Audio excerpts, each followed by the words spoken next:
So when I actually, Mandy, walked out of that airport, no one knows this, but I was looking around for him. I know. And I thought he was going to be there. I know. And I thought he was going to be like, Anna, the only thing you did is block him before a Hindu, which was like a relaxation retreat. The only thing you did was block the guy. It's not that big of a deal. He should have still been there. And really, like, you got pushed to that. But I didn't even do it right before. If I like blocked him hours before going, I understand. It happened like 4 days before. So it's like, in a way, like I was so unhappy because I was compromising on so many things, like his work and other things that I don't need to go into. But I was compromising on so many things. And then plus when this engagement thing came up, like Okay, what do you mean you're compromising on his work? Do these women think money just falls out of the sky? We hear a lot of them, and I bet she's one of them. Look at her. Look at these two ladies. This is peak bimbo, in my opinion. Just listening and looking at them. So you could pretty much guarantee they want a guy who makes good money. But it's like, do they think money just falls from the sky? What do you mean you're compromising on his work? He's working hard so he can make money, so he can provide for you. You gotta pick one.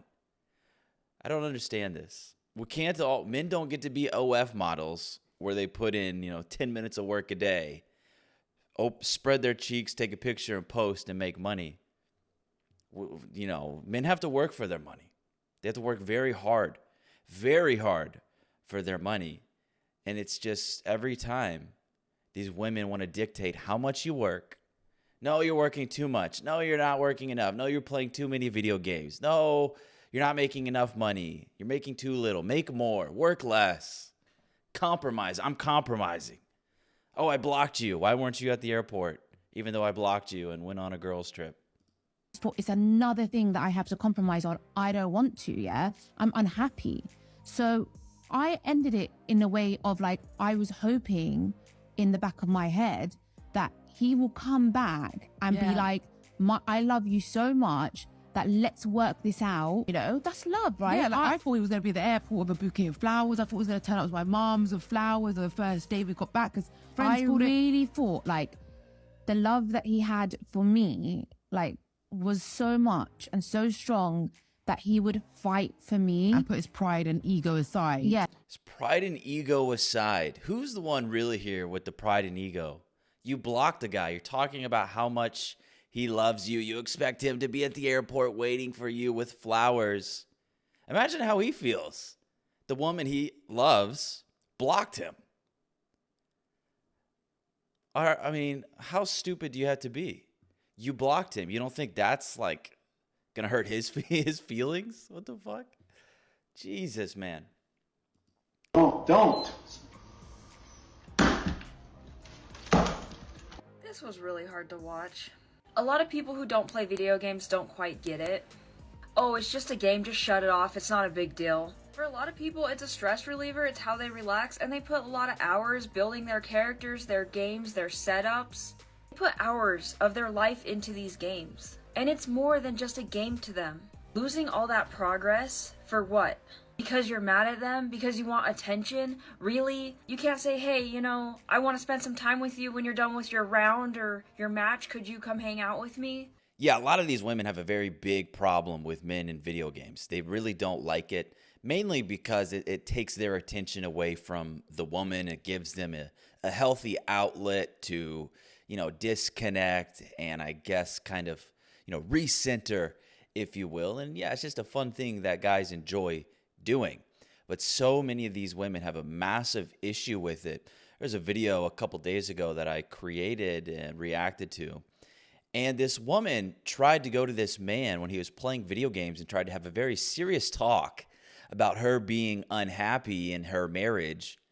And she really just expected this guy to abandon everything he was doing, to pause the video game when it's like, I don't know if most women know this, but if you're playing online, you can't pause it. There is no pause. But it's the audacity a lot of these women have to expect this man to completely drop everything when she wants to have this big discussion about her feelings. No, pick a better time. This isn't the time to do so. But of course, they expect you to just drop everything. And it's just these women have a really big problem with their men playing video games. It's a healthy outlet for these men. It's a hobby. But in my opinion, right, I don't play video games just because there's better things I can be doing with my time. But I watch movies. You know, I do other things that aren't really great to do and aren't that productive. And I'll be honest, I try to work on that and I try to minimize that as much as I can because I understand I can be doing better things with my time.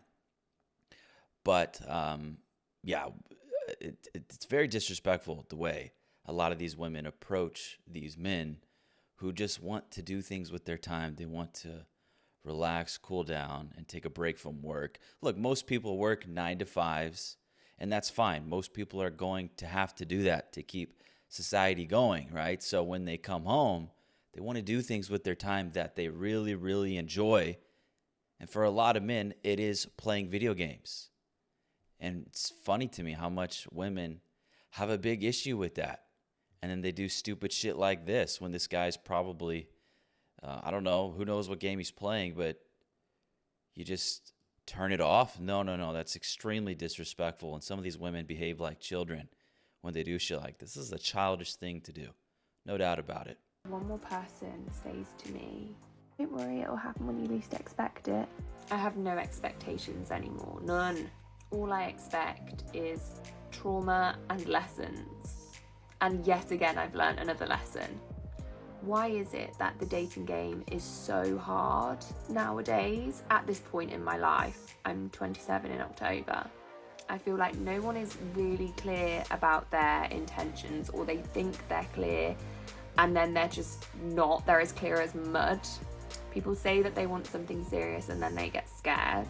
People say that they want something serious and then, as my previous experiences have shown, they've already been involved in something serious. And I am so tired. So that whole thing basically was about her talking about not being able to get commitment. Because clearly she's not having a problem or having a hard time getting dates.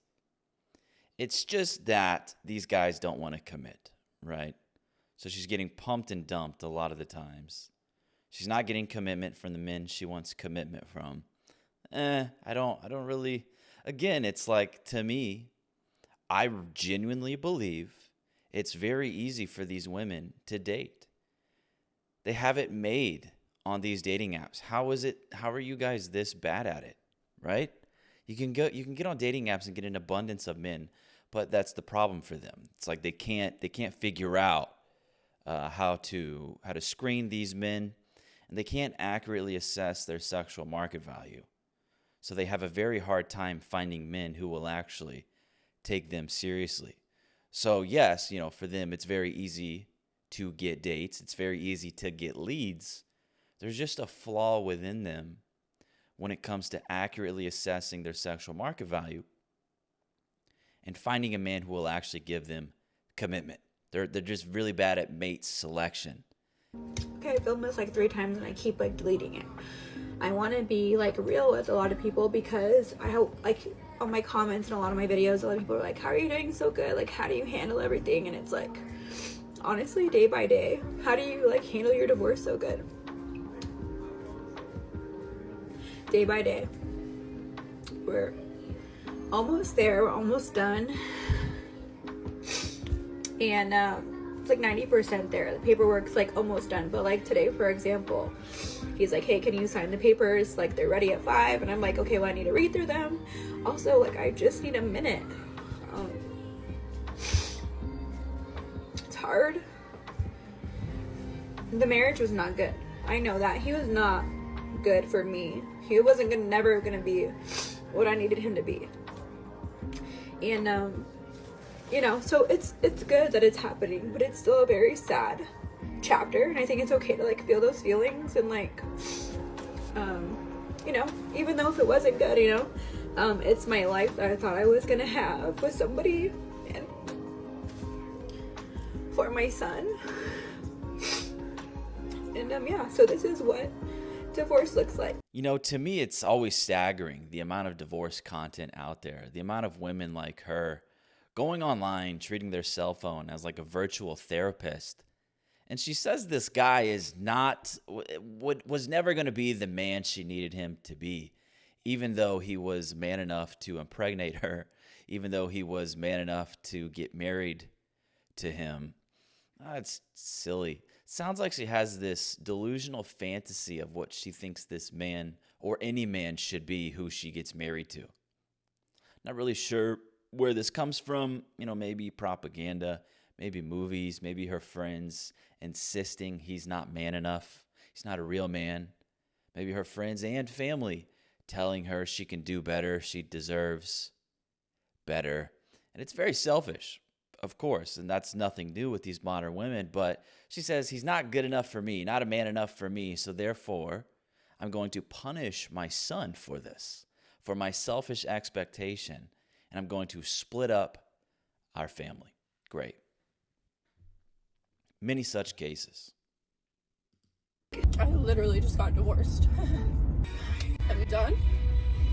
I don't ever have to see him again. That was so hard. That was so painful. I couldn't look at him. I couldn't say hi. I couldn't say bye. I just walked away.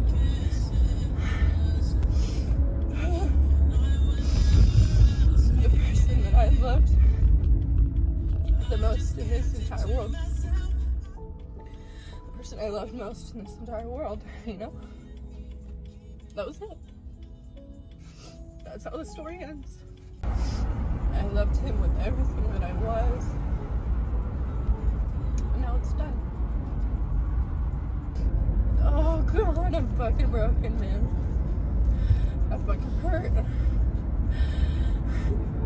I kept it together until then. But I did that shit. I did that alone. I got divorced alone. I did it myself. I did all the work. I did all the research. Who else was going to do it? Do you think your parents were going to do this for you? It's like a lot of these chicks, just like children, behave like children. Children inside of adult female bodies. Of course you had to do it yourself. Who else was going to do it? I think they infantilized themselves a lot. Schrodinger's feminism, 100%. I'm strong and independent. Oh, no, I'm weak and I'm a woman. This type of shit. Back and forth. Pick and choose. First thing she does when she divorces this man, let me go on the internet and talk about it. I don't know what it is, man, but this flaw within them, oh, it's disgusting. It's extremely sick. I don't know if I could use the word narcissistic because I like to use words accurately when they actually apply. But dude, this is so strange to me, what they do. Just avoid them. Toxic. Strange things, man. Strange things they're doing, these modern women. The irony in all of this is that the men who are continuing to wife up these types of women are blue-pilled men. The men who come across maybe content like this, or maybe they haven't, but they've heard about the red pill and they're like, wow, those guys are ridiculous. Those guys are incels. Those guys are exaggerating the problem. What they're going to do is they're going to insist that it's still A-okay, they're safe, to wife up women who show signs of being feminists. Like, that's kind of rule number one in many ways. Maybe, I don't know, depending on your rule book. You don't marry a feminist. However, many men are kind of just like, yeah, I'm still going to do it. Yeah, but I'm still going to get on a knee and propose to a feminist. And then this shit happens to them. And then I'm just like, hey, I can't feel bad for you. I warned you. And then again, then they'll eventually come to this space and be like, fuck, it happened to me. I was a victim of the 70 to 90%. It happened to me. You were right. And so over here we know, like, why you don't wife up feminists. No shit. It's like very obvious. But clearly, there are tons of men still doing it. My God, there's loads of them. They see this woman's a feminist. She's all egalitarian, pro-Kamala, pro-abortion, heavily pro-abortion, heavy feminists, and these guys still wife up these women. And then you hear stories, oh, she cheated. Oh, she divorced me. These are truly the types of women who do stuff like this. They're modern women. These are the women initiating the divorces. These are the women cheating on men. And these guys insist on, like, no, it's still good, bro. It's still good. They're still wifeable. They're still marriage material. They're still going to be faithful, even though they've got like a 20 body count and they're 25 years old. Still going to wife her up. Still a good idea. I insist on it. And you, Mr. Red Pill, are full of shit. And you're just paranoid. Okay, man. Okay. I'll see you in a couple of years when you're drowning in alimony, or child support for sure, and your ex-wife is slandering you all over social media. She's not saying your name, but the people who know you and who know her, boy, they're getting some confidential information that they wouldn't have if she didn't choose to fucking just completely puke out your details on social media. And what is it called? Partner shaming. I hate the word partner, but that's a lot of what is going on with these women and their TikTok accounts. Shaming their ex-boyfriends, shaming their ex-husbands. Disgusting, truly.